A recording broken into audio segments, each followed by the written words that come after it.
Well, hello, good evening, and welcome to episode 40 of Humanity versus Insanity, the Crane Report. Well, this is the last episode before AV6, and it's with great pleasure that I have three guests tonight, all of whom will be appearing at AV6 next weekend.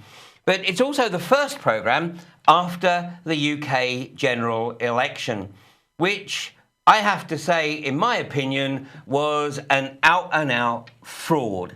The magnitude of the fraud perpetrated on the British public is truly outrageous. And look no further, of course, than Scotland to see prima facie evidence of the magnitude of electoral fraud that took place on September the 18th last year, when, allegedly, Scotland rejected the opportunity to achieve its independence.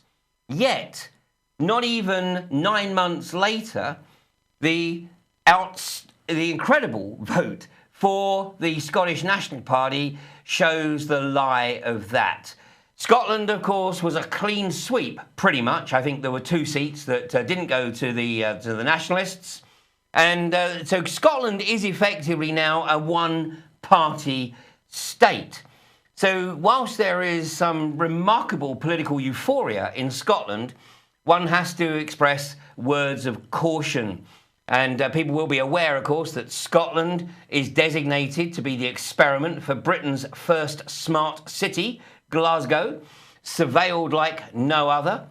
And, of course, the legislation in Scotland where a state guardian is appointed for every child. So I would say the people north of the border need to watch very carefully what unfolds over the next few years. The euphoria is wonderful. And as any regular viewers of this programme know, I wished the Scottish nation well in its quest for independence. But, of course, that was thwarted by ballot fraud. Just the same as the UK election. Now, never before have the exit polls got it so wrong compared to the final result. And as I predicted last week, we would see contrived unrest. And this from today's Daily Mail, we can pull this on the screen. Anarchist mob plotting a summer of thuggery. No, it's not the anarchist mob plotting a summer of thuggery. It is the establishment looking to create a summer of thuggery to bring in more oppressive legislation. And more, of course, the right-wing press is talking about Theresa May's mission to negate the hated Human Rights Act. Hated by whom? Only the Tory government and the global corporatists. Well, this is certainly going to be a subject of discussion at AV6. And in fact, Brian Gerrish will be opening the AV6 conference on Saturday. And he will be looking at the magnitude of blatant fraud. Now, I'm just going to show you one example of fraud. If I can bring it up here.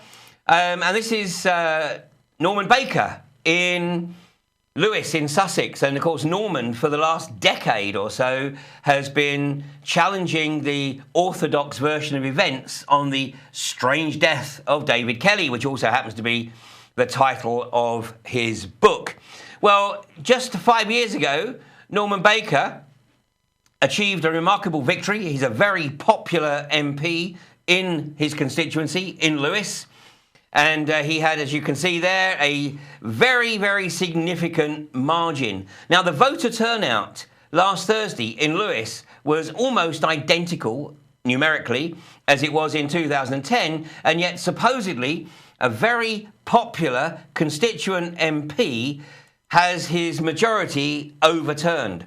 So this, for me, is a prima facie case for a Freedom of Information request to establish the number of votes, particularly the number of votes that were counted as postal votes. You remember that David Cameron a few weeks ago on the Andrew Marr programme gave us a clue that electoral fraud was about to be perpetrated when he stated that 7 million people were going to post votes rather than go to the ballot box. I don't think so. This country is not that itinerant. Anyway, that's going to be Brian Gerrish, his opening presentation at AV6. But without further ado, I want to bring on my first guest tonight. She's flown in from Australia after, I believe, a nightmare journey. That's precisely what Max told me.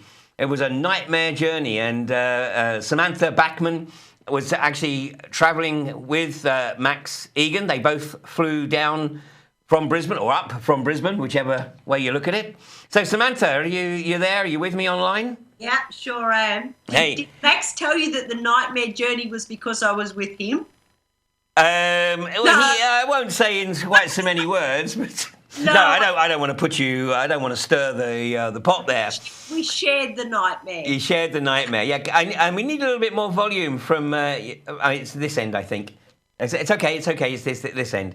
Now, Sam, I think you have the honour of being the first PhD that I've had on the programme, and that's probably because I generally make the observation that PhD stands for pig-headed and delusional.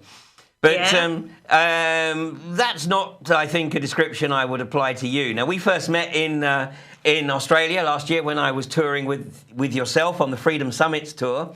Yeah. And I got to say, you deliver an absolutely amazing presentation. You called a spade a fucking shovel. And I know that I'm going to get some grief for it when you're on platform at AV6. That's to be expected. I'll be wearing my Kevlar suit. But welcome to the UK anyway. It's an absolute pleasure to have you here. Thank you. So what are you going to be speaking on at AV6? Well, you've just kind of thrown a whole lot of things out there that make me think. Firstly, the PhD with me is accidental, if that's how you can look at it. I'm an accidental academic. I started off as a farmer's daughter, so I know life. We used to kill our own animals, so we ate everything from the tongue to the testicles. So I'm very much I'm from the land. So a spade's a spade, as you say, and that's how we sort of live it. But I accidentally got into to medicine, if you like, because of my own experience with cervical cancer. And I don't want to sort of touch on that much other than to say that obviously I cured myself, and it was more about my attitude than the medical profession. And that's why I don't want to talk about that, because they don't want to know about that, that spiritual side or the placebo side and all that. But coming back to your events, what I'm going to talk on is exactly what I'm not talking on right now, and that's consciousness and how we can work our future. And with what's happening here in the UK at the moment, it's all very much about they're putting it out on the TV and on the radio, and they're creating that story of what we're buying into and accepting as the truth, as opposed to coming in from what we as individual beings, if you like, want to put out there as the true story. Did that make sense, what I just said, or is your audience a little bit like, not kind of getting that? I think that the vast majority of my audience will absolutely understand that. Okay, I call it sort of coming in under the radar. To create our own future. Absolutely. To provide it as we see it, as opposed to what has been put out there as their story, what they want us to buy into, and accept that as the future of humankind. And what I come back is like, no, you write your own future and put it out there as we see it, as the sheeple. But the reality is that the establishment is starting to run very scared. In fact, I mean, just to go back to your comment on cervical cancer, of course, in your country, Tony Abbott, the Premier, has, of course, stated that as of January of next year, the country will withhold benefits from all families who refuse to have their children vaccinated. Yeah. Look, I've got grandchildren, and they can't get into daycare unless they're vaccinated. So, of course, I'm playing, because of my big mouth, now I've got to babysit. Because they can't get into daycare because of not being vaccinated. And this is such a problem in Australia. And people are buying into it. We must be vaccinated, we must do this, we must do that. But they are holding, as you said, benefits, childcare support, all that sort of thing. So people are literally, the average person feels they have no choice. And in fact, maybe they don't. In that when you look at me, my husband, us right now, they don't have very many choices. Especially if they are reliant on the benefits, because, 4 years ago, I went out to do a series of talks in Australia to talk about the fact that Australia was showing all the signs of being set up for an economic collapse. Yeah. And I made the observation that it wasn't going to happen overnight. It was, being set up so that people wouldn't notice it happening, but all of the foundations were being laid there. And I was vilified in the Australian media, the local media in particular. There's I think an online paper called The Guardian, which posts in Western Australia. And they had a journalist who literally ripped into me, and he came to the presentation, although he only stayed for about 45 minutes, and actually challenged me on my observation that the Australian Federal Bank was a private bank, which of course it is. And he was labelling me, the old infamous phrase which is thrown out there when people don't grasp something or it's beyond their intellectual comprehension, then of course they immediately throw out that you're a conspiracy theorist. And yet that's exactly what's happening. And more people in Australia, of course, are finding themselves literally not only in horrendous debt, but living literally hand to mouth. So the benefits are essential for them. Well, I've got grown-up children that the one thing, like married couples, as in my children, the one thing they fight about is money. And that's because of the debt, the credit card debt, the house debt. See, people think if they get a house, oh, my God, I've got a house, everything's fine. Then they've got rates, then they've got repair, then they've got, all the maintenance and that. They were better off renting. They had no fights over money. Now they've bought their own home. They're fighting over every dollar. And now they are in what I call the bondage of assets. Yeah. 2 years ago, if anybody had told me that my primary residence would be a 12-foot caravan parked on the side of the road, I would have suggested they were in need of medication. But you know what? The longer that is my primary residence, the more I actually, value the freedom that goes with it. Yeah. It's not. It has some downside, of course, but right now, it's a primary way in which I can, cause as much havoc as I possibly can. I love it. I think you're doing the right thing. So, obviously, you've also had a very interesting experience, because when we were in Australia, you had this literal crop circle appear on your leg, and of course I was there. I witnessed it, and I took photographs of it. And I'm sure you'll show the photographs at AV6, but this was a remarkable, it was perfectly symmetrical. It was like a tattoo, but of course it was under the skin. Skin pigment Skin pigment, but it was a remarkable experience. For your listeners, Ian and I were doing this whole tour of Australia together. So that was the month of November. We were touring on Freedom Summits. And then the last day of it, Ian and I were together that night, not like together, but, like close together, but not like that sort of together. Okay, yeah, leave them guessing. And we were talking about crop circles. But that day before, I was also holding something that was made during a seance. It's called an A-port. So I had something that is not made of this world that appeared during a seance. And I have to say that I've seen that object. I held that object, and it's beyond any explanation. Yeah. So I'm holding that. Where I'm holding that is particularly, it touched a certain part of my leg. So that was the day before. Then we were talking about crop circles. The next morning I woke up with a crop circle right where this A-port had been. And Ian was there, photographed it. It's for real. But the biggest thing about the whole experience is certain downloads I get now. When I say downloads, we're talking about, I don't like to say the word spiritual or anything like that. Insights, whatever term. These ideas, but insights into basically how we use our mind and consciousness. So, of course, with your event, Power to the People, that's exactly what I'm about now, is how to empower people to make a difference, make a change. And there's been a lot of us out there talking about it, but I think sometimes just certain things trigger that start of something to make that difference. But is that someone ringing on the doorbell? It must be your doorbell. It's not mine. It's not my house. Who knows you're there? She's gone out for a minute.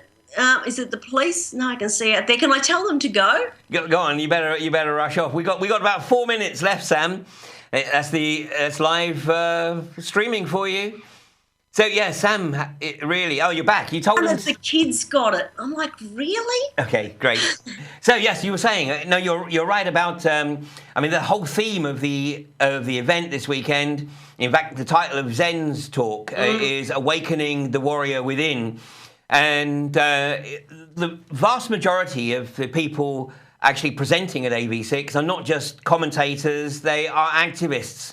And frontline activists, and they all have a remarkable story to tell, and it just goes to show the power that we do actually hold if only we choose to bring it to bear. And this is what the establishment are running very scared of right now. Peter, it's all when we look at it all. My name's Ian, by the way, not Peter.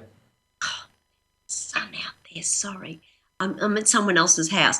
Ian, it's all about our words. Indeed. Yeah.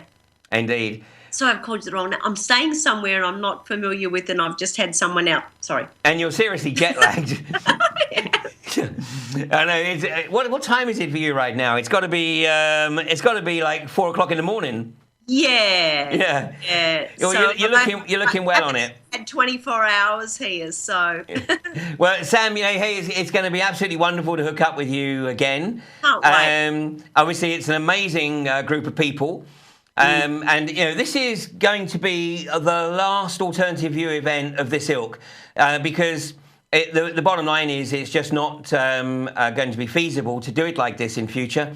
But so this is the last event where literally the speakers and the participants are all going to be together, all under the same roof in the same venue for 3 days, having the opportunity not just to listen to presentations, but to network, to speak to the speakers informally. So I'm really looking forward to this.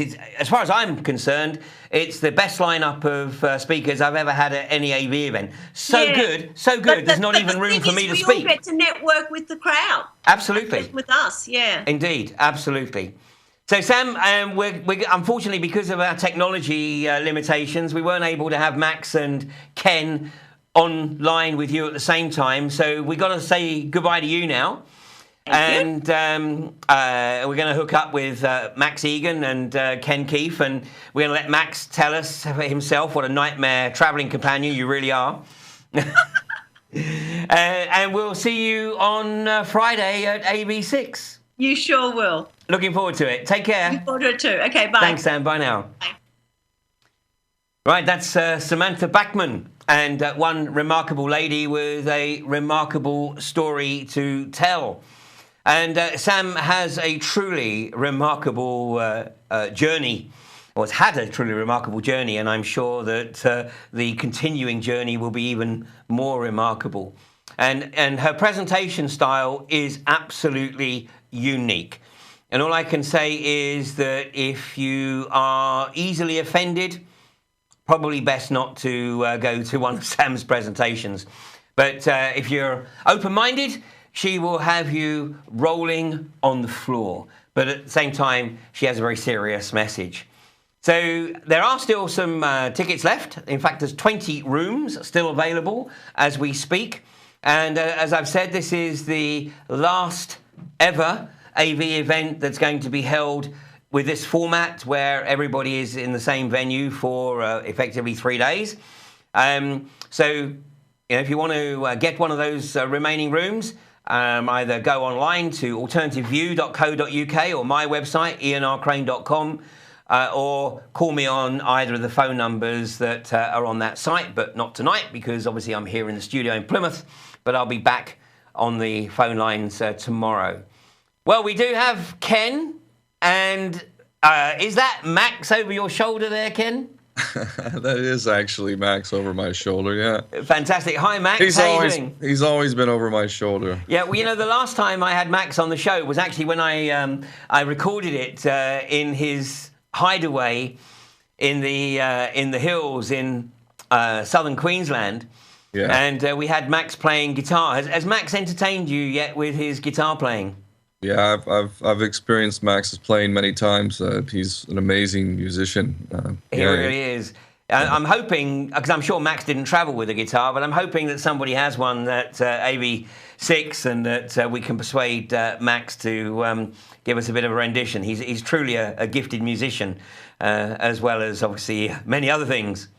So is Max going to join you, or is he just going to sit there looking over your shoulder? Here he is. But I can come into the fray if you like, Ian. Were you watching the show just now? Did you hear Samantha Bachman say that you're an absolute nightmare travelling companion?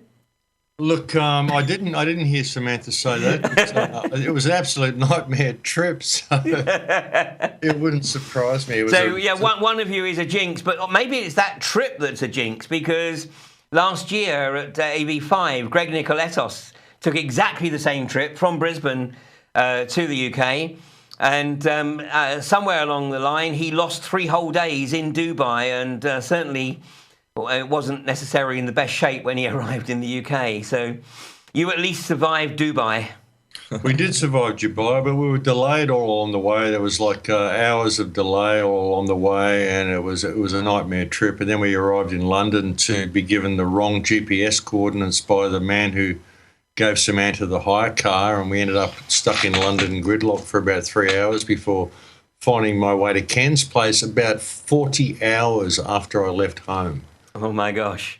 So it was a good trip, yeah. Yeah, really. Well, so you're going to rest up with Ken for a couple of days before heading up to AV6. And I know you guys have got a session with Press TV, I think. Is it on Thursday? Yeah, I've got to go in there tomorrow to go on the debate. And then I'm going in there with Ken to do some interviews for an upcoming feature that Ken's doing on 9/11 and a whole bunch of other stuff, which is going to be really something to look forward to. So you want to tune into that one. Excellent. So, Ken, both of you, of course, are on the speakers bill at AV6. This is, for both of you, it's the first AV event you've participated in. So hopefully it'll be an interesting experience for you. It is unique in that, we have all the participants and the speakers all under the same roof for effectively 3 days. So plenty of opportunity for networking and informal discussion. Mm. So, Max, first, what are you going to be speaking about at AV6? Well, it's a pretty wide sort of a topic. I want to be talking about the way people have been sort of disconnected from what they should be paying attention to. The title of the talk is actually Conspiracy Misdirection. Sure, there is a conspiracy. There's a grand conspiracy to control this planet. There's an oligarch that are doing it, but there's been a lot of rabbit holes that have been set up to distract people from paying attention into what's going on around us. Ultimately, when you really start looking into this stuff, you find that, you can prove that there's any number of people that are responsible. And when I say prove, I'm saying prove in inverted commas. And there comes to a point where you realise that all this information has been put there for us. There's been a lot of rabbit holes that have been constructed for us. And we keep going down these rabbit holes and investigating who they may be, but we're not paying attention to what's going on around us. And I think that if we address that problem and address the oligarch that's running the planet and figure out ways of putting humanity back into the equation, then all of the answers to these rabbit holes will be answered by default. I think a lot of them are distractions, and they're purposeful distractions that have been put there to prevent us from actually paying attention to the now. So I want to try and address that a little bit and get people to realise that a lot of these answers will be, a lot of these questions will be answered as soon as we start doing that and start putting attention where it needs to be. Exactly, because for a lot of people, it's almost like the easy option to disappear down the rabbit hole of research for truth, whilst actually ignoring the horrendous stuff that's going on right under their noses. In this country right now, and I know it's going the same way in Australia. I made the same observation at Freedom Summits. I had never seen so many homeless people begging on the streets of Sydney as I had when I was out there last year. Yeah, well, it gets to a point where you start off going down these rabbit holes as a research for truth, but then it becomes fascinating and it turns into a spy novel culture. Yeah. And a lot of people are distracted into this, waiting for the next event and waiting for the next installment of the spy novel to learn about the terrible oligarch that exists behind the veil. And it becomes a culture, and it becomes an entertainment for people. And it's what people call fear porn. They're waiting for all of this new stuff about all this terrible oligarch, but they're not really addressing the problem. Once you know it's there, you need to start paying attention to the fact that it actually is there and how you address the problem. We can point a finger at everybody we like for as long as we like, and it's not really addressing the problem. We've got to start focusing on solutions, because we're entering a pretty dangerous stage. Humanity is really on a precipice at the moment. We're on a knife edge, and we need to start paying attention to what's going on around us and stop being distracted. All the questions that we're being given, we're not going to find any answers to them until we address the situation that we're in. And so that's where attention needs to be focused. Well, of course, Zbigniew Brzezinski a few years ago gave us a bit of a clue, didn't he, when he stated that the biggest obstacles in preventing the establishment of the one world government was the rapid political and spiritual awakening of the masses. And exactly. There's a hell of a lot going on right now to block that. Exactly, and that's why they provide all these rabbit holes for us, to prevent that awakening from happening, to keep people distracted down the rabbit holes. And the rabbit holes keep getting wider and wider, and they end up in endless debate, topics that you'll never find the answer to until we regain control of the system. And so that's where the focus needs to be. I really believe that. That's a huge part of it. And you get to a stage where you realise that there's been a conspiracy culture that's been created specifically to distract from the actual conspiracy that's going on. Exactly. Like I said, and I can prove any number of things. Which rabbit hole do you want to go down? It just depends on where you want to go. The proof is there, the proof for all of them. But none of them address the now, and that's where the focus needs. Meanwhile, global corporatism gathers apace. We've got TTIP, we've got TPP, and a growing underclass in the supposed developed world. We've just had the most outrageously rigged election in the UK that effectively puts the UK in Banana Republic category. And of course, it's so blatant, and they think they got the population so dumbed down that they can get away with it. And the sad reality is they can. At the moment, they can. They know there's a few of us who know what's going on, but their attitude is, well, tough, because we can do it, and we will.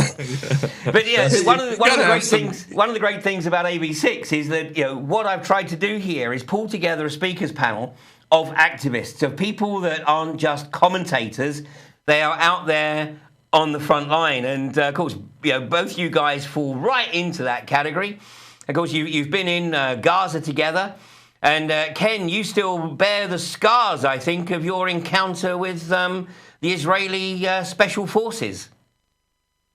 Well, very superficial in terms of any physical scars, but I've definitely had an amazing experience. I mean, to be honest, really, I'm just grateful that there wasn't more loss of life, and there wasn't more suffering. It was an incredible place to be, and to get out of it. When I look back at it, it's clear to me there must have been something, some sort of good thing, good light, something looking over me. I don't know how I survived it, quite frankly. Because you did actually physically disarm at least one. I mean, you could tell me if it was more, but at least one Israeli commando.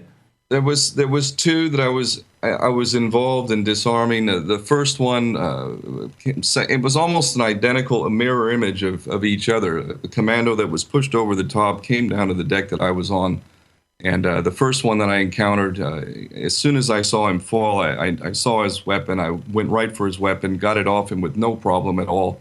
The guy was he was a little bit worse for wear. He was not fully conscious. At the end of the day, he was taken in. He was fine. He's fine, no problem. He's okay. He was but shocked. There were a number of people on that vessel. Now, that was a number of years ago. Was it 7 years ago now? That would be 2010. Yeah. Oh, so 5 years ago. 5 years ago. Yeah. But there were a number of people on that vessel who, of course, didn't survive. I think it was the Turkish contingent that were targeted. Isn't that right? Well, there's 9 people that died from the day, and there's another one that died just actually in the last year or two. He was in a coma for all these years, and he finally succumbed. So there's 10 that were outright murdered, and of those, at least 5 or 6 of them have provably been executed. I mean, there's ballistics evidence and autopsy reports and whatnot to make clear that these people were shot by kill shots at close range when they were already injured, and witness accounts confirming that they were either on their back or face down, and bullet to the back of the head or the back, kill shots. This is what happened on that ship. And their crime was to be on a humanitarian mission to Gaza. Literally, a totally unarmed ship. We had 3, of their commandos at our full mercy. They were inside the ship, surrounded by 100, 200 men. There was no way they were going anywhere without our permission, and they were let go. So, I think this shows the morality of the people that I was involved with, because when these three people, any one of which who could have been a murderer of people on our ship, dead people or dying people, these guys could have been the trigger men, and we let them go. And they murdered 9 of us and seriously injured many other people. I think that says a lot about, who actually cares about morality, any kind of ethics and humanity. Those people, those 3 would have been dead.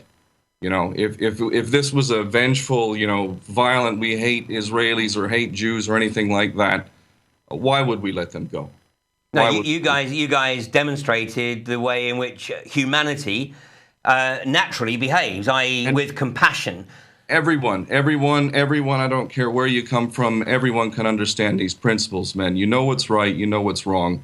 And, this was pure right versus pure wrong, 100%, diametrically opposed. Now, you weren't put off by that experience, and in fact, Max, you were inspired by that experience, and then you jointly went back into Gaza. I think it was, 2012, was it? Yeah, it was 2012. We went in there together. After I came to London for the Mavi Marmara trip. Ken actually very much inspired me with that trip. When I went to London, I thought, well, hang on, I've got a guy here who's got the key to Gaza City, maybe we can get in. And I put it to him, and we made a few plans, and we got in. Yeah, but the keys to Gaza City involved crawling down some very tight underground tunnels, I think, huh? Well, that came after. I mean, I think he got the key for the city for what he did with the Mavi Marmara. Right. Perhaps other events. But I said to him, hey, man, you got the key to the city. Of course we can get in. What's going to stop us? So we did. We got in there. When I look back, it was probably one of the more stupid things that I've done in my life, but really one of the most awe-inspiring experiences that I've ever had. It was a life-changing experience. It really was. It really brought it home to me right there on the ground what these people are suffering. And how many lies we're fed by Western media. Actually, Ken and I have been discussing it today, how complicit the Western media is in the situation in Palestine, what's going on there. If it wasn't for the media spinning all the lies that they do to the people, the situation couldn't have been perpetuated for as long as it has. And it's absolutely disgraceful. But yeah, it was a life-changing experience. And I can't think of a better person to have done it with than my brother Ken. No, absolutely. And, you're right, so right about the lies and the deceit. I mean, if we look at the British media right now, I mean, it is just outrageous. I mean, it is so right-wing, right-wing totalitarian corporatism being thrust down the throats of the gullible masses here. In some ways, I know this sounds perverse, but in some ways, I am really quite relaxed at the magnitude of the deception that was perpetrated last Thursday at the UK elections. Because now we have an unadulterated, right-wing, totalitarian government that's going to do everything it possibly can to demonise an ever-increasing underclass. And, it's going to be increasingly difficult for people to ignore what is occurring with a growing percentage of the population. So this might just work in our favour. Well, yeah, it's the same in Australia. That's what I keep saying to people. The greatest thing that's ever happened to Australia is Tony Abbott, because he's the worst thing that ever happened to the country, and he's woken up more people than I possibly could have. He's woken up more people in the last 2 years than I've woken up in the last 10, because he's demonstrated just how corrupt the government is, and the fact that everything I've been saying for the last 10 years is absolutely correct. So, they're basically shooting themselves in the foot with everything that they do. They're escalating things to a ridiculous degree, and it's waking up more people than we possibly could. And it's just demonstrating that, hey, we're not actually the bad guys. We're not trying to spin you a yarn. We're not conspiracy theorists. We've simply been telling you to pay attention. And now our politicians are suggesting that you should do the same thing, So it's a good thing in many ways. I'm quite grateful to it. I just say bring it on, because the more you bring it on, the more you're waking people up. Absolutely. And of course, I've used this analogy before, but for the Star Trek fans out there, they will know that the Achilles heel of the Klingon ships was that although they had phenomenal shields and cloaking, before they could fire their, the death shots, as it were, they had to decloak, they had to reveal themselves, and that was when they're at their most vulnerable. And that's exactly what is happening right now.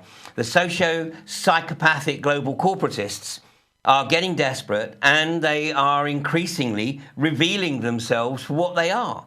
And people are finding it more and more difficult to ignore. Yeah, absolutely. I fully agree with that. And this is, it was always going to come to a head, really. For those of us who've been paying attention, it was always clear that it was going to come to a head. And it becomes clearer and clearer every day exactly where this is going. I mean, anybody who has any kind of forethought and sanity realizes that this is a very completely and totally unsustainable path. I mean, it's a really more a matter of sanity versus insanity, as your programs really illustrate very well.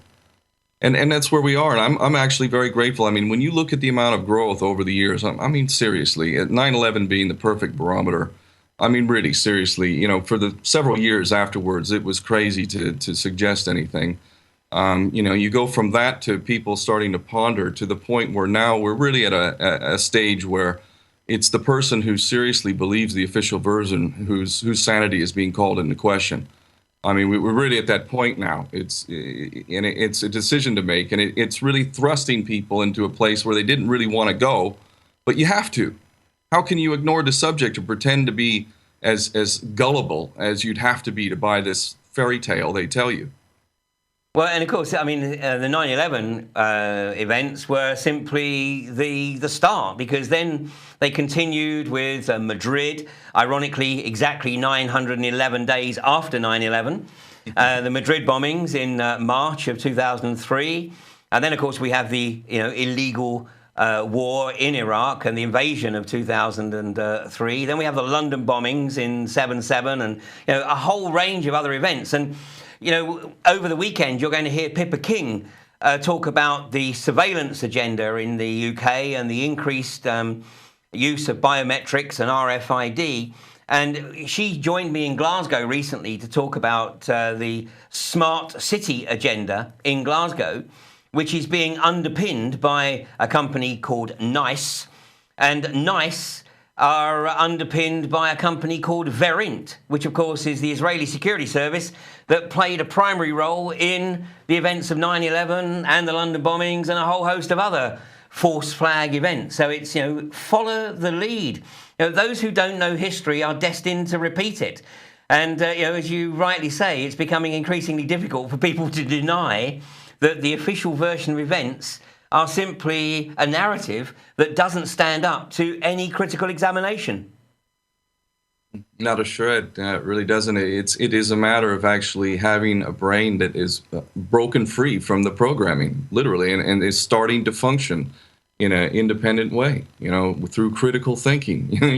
You need to have that ability, and I've been through the process. It's not like I've been through the stages of total ignorance and indoctrination to awakening, and the anger, and all the phases that anyone would feel when you come into awareness about the reality of this world and how you've been suckered, in my case extremely directly so as a Marine.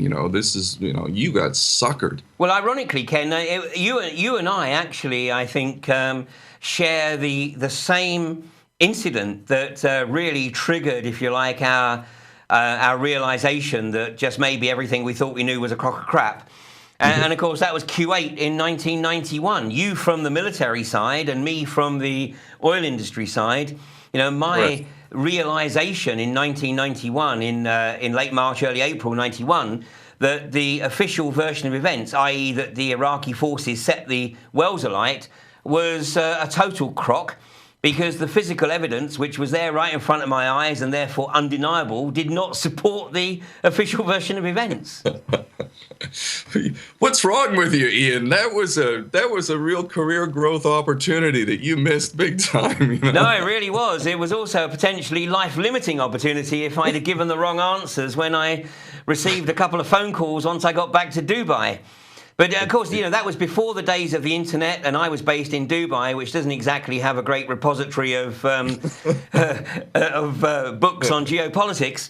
So of course I had to just deal with it for the next 7 or 8 years until I had the opportunity to do a little bit more digging. Wise man indeed. Sometimes it does pay dividends to sort of hold your fire. Yeah. Because I definitely got the message that if I mouthed off in the wrong way, then there might be some pretty serious ramifications. Now, to be frank, I don't give a fuck, but that's another story. Hey guys, look, we've got to end the program in a couple of minutes. Just a word, what would your counsel be to people who are still thinking about coming along to AV6 at the weekend? Look, I think you really should come. I really think you do. I think it's a great lineup of speakers that you got put together for this year, and I like what you said before about the fact that it's people who are activists, because we've got to get active. We really do. And it's a lot of challenges. I tell you, the trip here was challenging. Just ask Samantha. We had a pretty challenging time getting here, mate. We went through hell and fire and brimstone to get here for this talk. And I think it's going to be worthwhile. I mean, I almost wanted to give in on the drive when we were locked in gridlock in London traffic yesterday. I'm thinking, why am I here? But I'll tell you, this is going to be a good event. I think everybody should come along. It's a hell of a lineup of speakers. And it's a lot of really powerful and really heartfelt and really motivated people with the right intention. And that is important. A lot of good people are going to be at this event. And we've got to start making a difference. People have to stand up and they've got to be counted and they've got to make a difference. And that's what this event is about. So good on you for putting it on. And it's an honour to be asked to attend. Thanks. I'm looking forward to hooking up with you again. And Ken, final words from you? I think Max just did my closing, man. I can't top that. Thank you, brother. It's a real pleasure. I know there's so many great people going to be speaking. It should be an absolutely fantastic event, and I'm sure the energy is going to be incredible. Yeah, to have some, hopefully almost 200 people or so, like-minded people coming together under the same roof for 3 days, having the opportunity to network, to chat informally over breakfast, lunch, dinner, in the bar, whatever. It is a unique event. And as I say, sadly, this is probably, I think it is. This is the last event of this ilk because the economics, unfortunately, just don't make it viable anymore. The prices that are on offer here were negotiated 2 years ago. And, the hotel has made it very clear that they will never, ever be able to offer a package like this again. It's a quality event in a spa resort. And basically, if you look at the normal hotel prices, you're effectively getting 3 days of full board, plus a conference for exactly what you would pay if you just stayed at the hotel as a normal guest. So I'm looking forward to seeing you guys. I think we're going to see you on Friday because I think that Samantha has decided that you're a jinx, Max. And so she says you can travel with Ken. And we'll see you guys on Friday sometime. And, here's to a great event. And we'll be celebrating this time next week, hopefully, that not only do we have enjoyed the weekend, but we'll feel that we've actually kick-started something that's going to have some pretty serious results. So thanks very much, guys. Have a good few days rest, Max, and look forward to seeing you. Totally, be a pleasure, Ian. Thanks for asking me along. Okay, hey, well that's all we have time for tonight on Humanity versus Insanity. Join me in 45 minutes on Fracking Nightmare, where we're going to play out the definitive version of Voices from the Gas Fields, events that are unfolding not too far from where both Max and Samantha reside in southern Queensland. So we'll play out with the short promo video for AV6, and I will see you in 2 weeks' time. Hopefully, before that, see you at AV6. So I've been watching and 9/11 was just an incredible mind control event. It was apparent to me then, as it is today, that people are literally mind controlled, that they're not actually thinking for themselves. Most of us are simply regurgitating. We live in a bubble, and a lot of times, until you remove yourself from that bubble, you don't even know you're living in a bubble, in a kind of an information prison in the West. But these guys have got a lot of money, and we complain about McDonald's and all that sort of thing. Do you know why they've got so much money? Because we fucking buy their shit. So it's time to stop it. People say to me, where do we go? What's the first step? Stop supporting the companies that don't give a shit. Be who you are. Don't police your thoughts and don't police your expression. express yourself, you know, but work for something positive. Express yourself in a positive way, you know. Create a better world because you're in it. Now, what is your legacy that you leave behind? Is the world better because you were here, or is it worse because you were here, or did you just not participate? You know, because you have to participate, you really do.